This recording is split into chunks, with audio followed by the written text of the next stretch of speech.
Are UK technical delivery contractors pricing themselves out of the market? There's been so much noise over remote versus on-site since COVID, and this is absolutely not one of those videos about the usual debate. Instead, we'll look at surprising trends coming out of Europe and what it means. Now, I've spoken with contractors for hours every day for the last 14 years, and to set the scene, we don't touch inside IR35 work, so we're never dictated to as to where that work will be carried out. But over the last few years, there are now a lot of contractors that will only consider fully remote work. In my opinion, in strategic, stakeholder-facing type roles like management or architecture, I'd expect a level of on-site presence. Not from a client telling me so, but I want to build my business in that way, and we're building relationships face-to-face. So every time I'm building a leadership or our architecture team, it's out of the UK with folks that are okay with being on-site, even if it's once every so often. And the majority of people that we work with, and I know very well from over the years, are fine with that.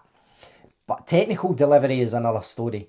Now, in years gone by, I've used UK contractors probably 95% of the time to deliver projects. But we're now in a time, COVID normalised remote work. A lot of UK contractors got comfortable never leaving their home office. Clients got comfortable with Teams only delivery.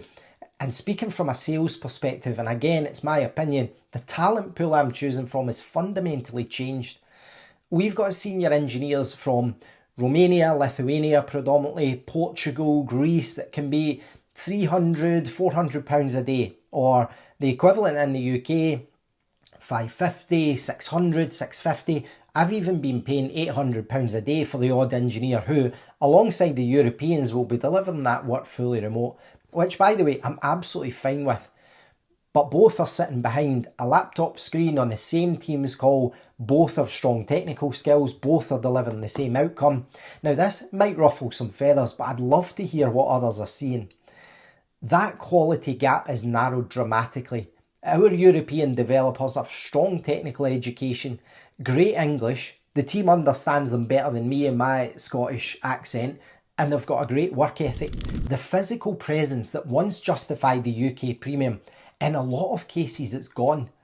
The big consultancies have been doing this for decades, mainly from a profit margin perspective, but now small businesses like mine are almost forced to follow suit, and it's accelerated quickly.